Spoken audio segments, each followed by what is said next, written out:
BRS party పాత TRS party మళ్ళొకసారి రుజువు చేసుకుంది.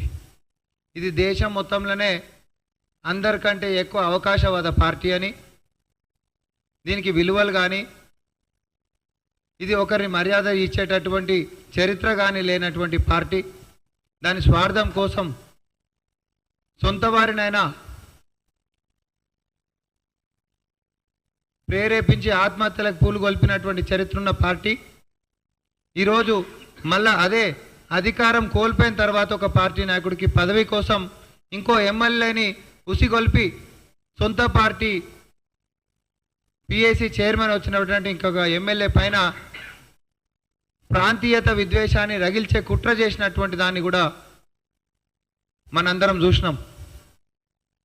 బీఆర్ఎస్ పార్టీ ఎమ్మెల్యేల మధ్యలో వ్యక్తిగతంగా జరుగుతున్నటువంటి విషయాన్ని కాంగ్రెస్ పార్టీకి ఆపాదించడం, ఆ పార్టీ కొంచెమన్నా సిగ్గుండాలని చెప్తున్నాం.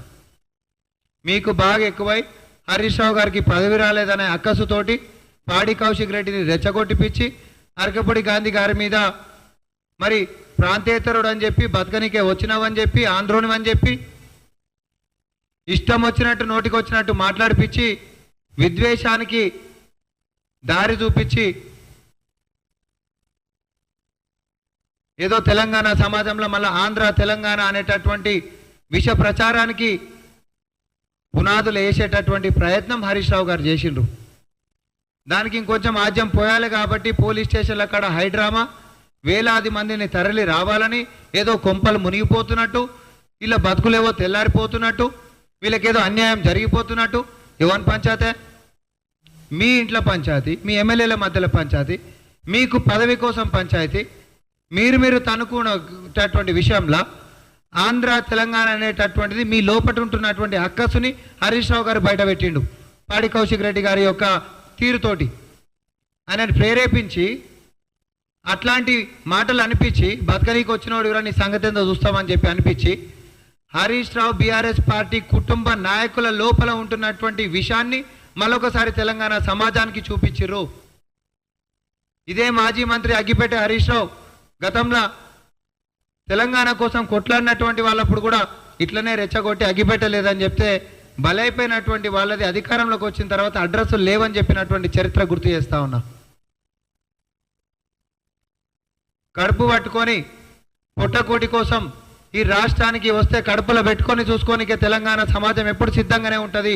కానీ మా పొట్ట కొట్టేటటువంటి ఆలోచనలతో ఎవరు వచ్చినా సహించేది లేదని చెప్పి ఒక ఉద్యమం వచ్చిన తర్వాత కాంగ్రెస్ పార్టీ తెలంగాణ రాష్ట్రాన్ని ఇచ్చిన తర్వాత మన రాష్ట్రానికి మన బిడ్డలే పాలన చేస్తున్నటువంటి సందర్భంలో తెలంగాణ ఆంధ్ర అనేటటువంటి అంశము ముగిసిపోయినటువంటి అధ్యయనము. కానీ మీ స్వార్థ రాజకీయాల కోసం ఆ రోజు అధికారంలోకి ఎక్కినాక అడ్రస్సులు లేవని చెప్పినటువంటి మీ చీకటి చరిత్ర, నీళ్లు నిధులు నియామకాలు అని చెప్పి తెలంగాణ ప్రజలని నమ్మించి ఒకసారి ఎన్నికలు వచ్చిన తర్వాతనేమో టీఆర్ఎస్ అనంటే తెలుగు రాష్ట్ర సమితి అని చెప్పి మీరే మాట్లాడి